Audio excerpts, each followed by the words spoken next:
Hey guys, welcome back to my channel. My name is Arjun Kokanda, and last weekend was a huge weekend at the box office. We got Barbie and Oppenheimer coming out, and both of them did incredible numbers at the box office. Opening weekend, and they're still doing great. On Sunday, I did the Barbenheimer double feature. I watched both Barbie and Oppenheimer. Barbie first, and then Oppenheimer. I already did put out my review for Barbie a couple of days ago, so if you've not seen that yet, go check that out. I'll link it in the description or up there. Oppenheimer, to me, was a really big film because it was my most anticipated movie of this year, and it's directed by my favorite director of all time, Christopher Nolan. So there's all those reasons I was very excited for the movie. But the trailers we got I thought looked exceptional, and the cast for this movie is huge. All the actors in this movie are absolutely huge. So because of that, I was very interested to check out this movie and why this was getting so much hype, why there's so many actors that really want to work on a movie like this. So I've been very interested to check it out. But before I share my thoughts on Oppenheimer, let me know down in the comments if you've seen Oppenheimer. What did you think about it? And what were your expectations going into the movie? I know there's some people that aren't necessarily the biggest Nolan fans. His style of filmmaking doesn't really match what kind of styles they like. So I'd love to know your thoughts, what you thought about the movie. With that said, I'm going to get started talking about what I thought about Oppenheimer. Now, right off the bat, this is a historical biopic. So for that reason, this movie isn't an action movie. This is not a war movie even. This like it's about Oppenheimer. It takes place during the World War II and the Cold War, but there's really nothing that shows you, at least there's nothing to show you in the movie that's related to war other than a couple of explosions and stuff. Like, there's nothing that's actually war related in this movie. That's not what this movie is about. This movie is about Oppenheimer, and I think Christopher Nolan really understood that. In the hands of any other filmmaker, I think they would have tried to incorporate elements of war and stuff, but this movie, most of it at least, is really from Oppenheimer's perspective, and Cillian Murphy just does a fantastic job with this character. I'd be very surprised if he doesn't at least get an Oscar nomination, because he did such a fantastic job of playing this character. Now, I'm sure that what Oppenheimer is like in real life, or was like in real life, is not what Cillian Murphy necessarily played him as, because movies do whenever it's like about a biopic, they do take some sort of liberties with what they could do with certain characters, certain things.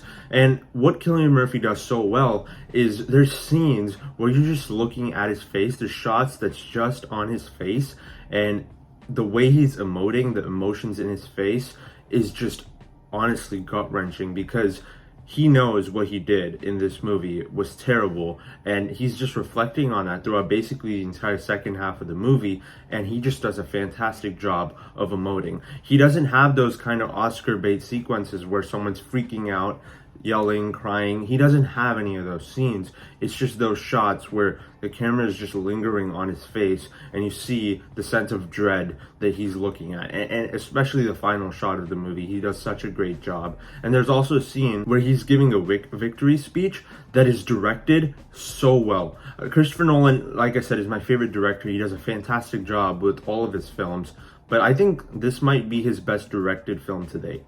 I don't think this is his best movie, but out of all the movies he's directed, I think the best direction is in this movie, because all the story elements, all the sequences that are supposed to make a mark are all directed to perfection in this movie. There's so many scenes that I absolutely loved. But like I said, Cillian Murphy just kills it as this character. There's been a lot of talk about Robert Downey Jr. winning an Oscar for this movie. I don't know if he's going to end up winning. I don't even know if he's the best performance in the movie, but he's just fantastic. I'm not very knowledgeable about this person, but he just did such a great job of giving I guess Cillian Murphy a run for his money in this movie. Like, if you're when you're looking at the performances in this movie, there's quite a few standouts. But I think Robert Downey Jr. is one that he's not necessarily given the biggest moments. He's not given the biggest scenes, but every scene he's in, he just makes the best of it. He's able to play off of different characters, different actors really, really well, and he gives a really good performance. And as you go into the last act of the movie, what he's able to do with the character is very, I think, conniving, and you're able to buy this guy as this very flawed, selfish kind of guy, and I think that works really well in this movie. Now, there's a lot of fantastic actors in this movie, so I can't go through all of them. But a couple of other standouts for me were Emily Blunt. She plays Oppenheimer's wife, and I think she did a really good job too. She's not necessarily at the forefront of the movie, but there's one sequence where she's being interrogated that I think was very well done. I really like Alden Ehrenreich, Han Solo. Or at least the Han Solo in the Solo movie. I think he was quite good in this movie. Again, he's not one of those characters that gets a bunch of screen time, but he just is able to make really good use of what he gets. And I think he's another one that could possibly get a supporting actor nomination because he did a really good job. I also really enjoyed Matt Damon and Josh Hartnett. I think both of them did a really good job. Matt Damon kind of adds like levity to the film, like there's some humor inserted because of his character, and Josh Hartnett is just such an intense actor. Now, Florence Pugh's in this movie, and she's the only actress I felt like was a little underused. It's not necessarily that she needed to be at the forefront, but knowing her capabilities as an actress, she was given really good material, and whenever she was on screen, she was really good.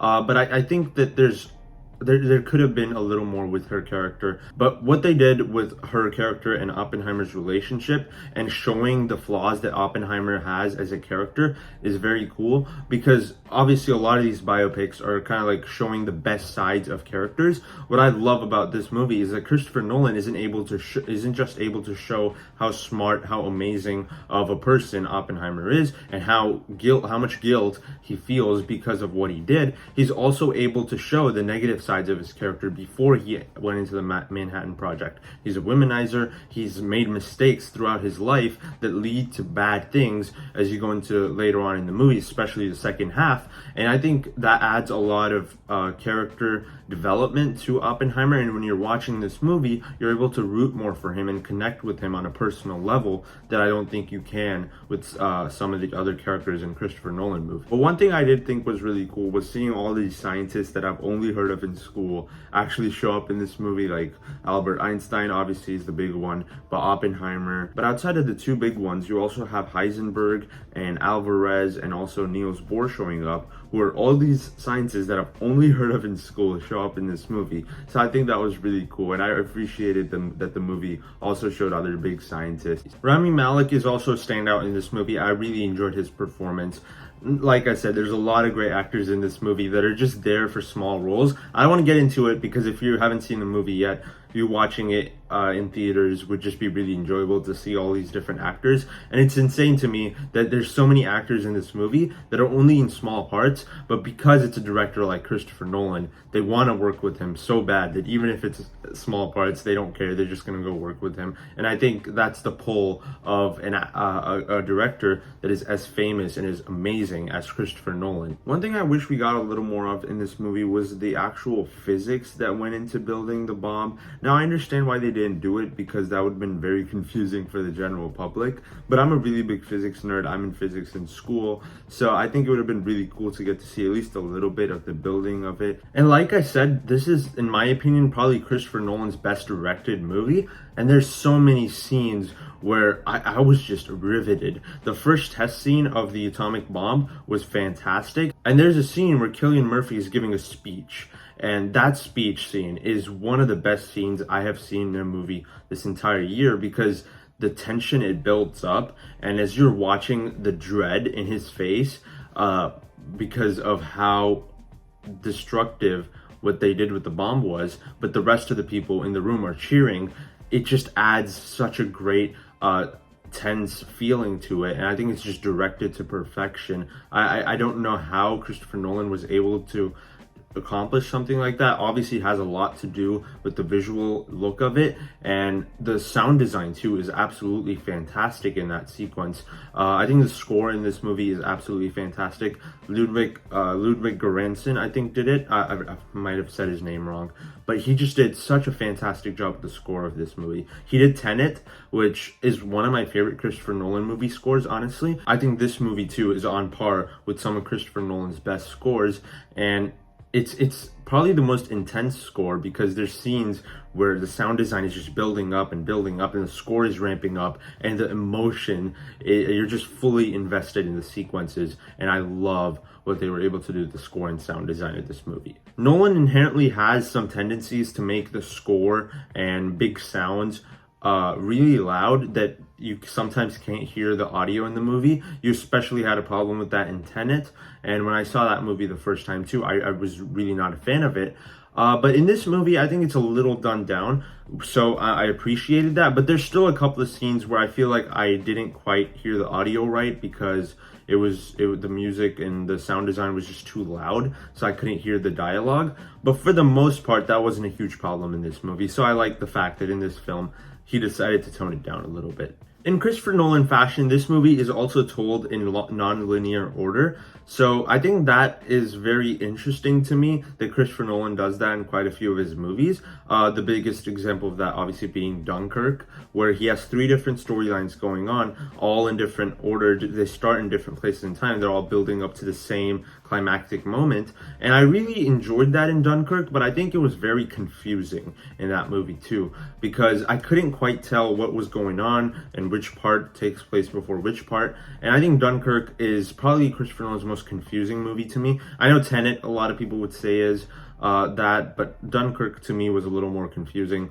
just because I couldn't quite follow the timeline of things. But I really liked Dunkirk because on rewatch I kind of understood the movie a little bit more. But I think that movie works well. But what I think this movie does better is it takes that idea of telling the story in nonlinear fashion where you're cutting between timelines, 3 different things, 4 different things going on, but it makes more sense here. He does this thing of having black and white scenes where it's more objective and you know what's going on, so that kind of gives you an idea of where the scene takes place between the rest of the movie. And then the color scenes are subjective, which are from Oppenheimer's perspective, which I think work really well too, because it adds to that tension of us knowing what Oppenheimer's character is, but it also tells you what timeline it takes place in, because you have 3 different things going on, and it makes more sense because it adds to how you perceive the sequences. And throughout the movie, you're able to place things in order, so in your head, it makes more sense than something like Dunkirk. And this is also a movie where the story is just so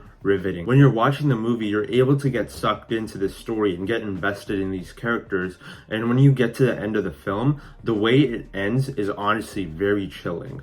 I was honestly blown away by the ending of the movie. And by the time the movie ends, you're in a mind state where you're just not sure if the world we live in is safe anymore. And the movie kind of made me question that. Like, if someone wanted to, this exact second, they could blow the entire world up. And thinking about that is just absolutely insane to me. And I think Oppenheimer, this movie, just made me scared in a way. And it's not a horror movie. Like some people were saying, this is in a way a horror movie. And I don't think necessarily the movie scared me, but it's the ramifications of what the movie showed that scared me. Because as you go into the last scene where Oppenheimer's picturing certain things of what he did to the world, it's honestly just gut-wrenching. And when you're watching the movie, you're just blown away by that, because you're thinking about what could happen to this world because of the invention of the nuclear weapons, the atomic bomb, and the Manhattan Project, which started basically this whole thing of countries building up weapons. And I think that this movie did an amazing job of showing how scary that could be, and it just ends off on a note where it leaves you at a state that you're not sure if the world we live in is safe. And a movie that makes that kind of an impact, to me, is honestly very rare. So I really loved this movie for that reason. As far as issues go, I don't really have any major issues with the movie. There's a couple of sex scenes that I felt like they weren't like necessarily out of place in the movie. They were just very jarring because they just kind of randomly happened. And it just, I don't know if, to me personally, it worked as well. It makes sense to why it's in the story. It adds to the character of Oppenheimer and him being a womanizer and stuff like that. But I don't necessarily think that it needed to be there. It felt like the only unnecessary part of the movie, but it made sense in as a part of the story too. So I don't necessarily dislike it, but I do think that we could have done without that. And like I said, the movie is going through multiple timelines at once, like 3 different storylines at once. And one of the storylines with the Manhattan Project kind of gets to its climax like near the middle of the film. So the rest of the movie is kind of like showing the aftermath of that. And I think that part of the movie just felt a little frustrating to me because it does reach a climax. And at that point, I was like, okay, maybe it's ending soon. But no, there's basically like half the movie still left. And it's not necessarily that I didn't like that half of the movie. I loved that half of the movie. I think it's arguably even better than the first half. But the problem is that once that happened, I kind of felt like the movie needed to win me back again. And it did, and I loved the second half of the movie. It's just that on the first watch, it was a little jarring that that happened. The first storyline reached its climax, but you had to watch the rest of it to see the follow-up of that. And I think it's fine because it's an Oppenheimer biopic. It's not a story about the atomic bomb. So I understood why that happened, and I think it worked really well. It's just that the first time when I was watching it, the movie kind of had to win me back a little bit right after that happened. But it did, and I thought it was absolutely fantastic. Now, after thinking about the movie for 3 days, I don't think that it's the best movie I have seen this year. I think Spider-Man Across the Spider-Verse still holds that spot.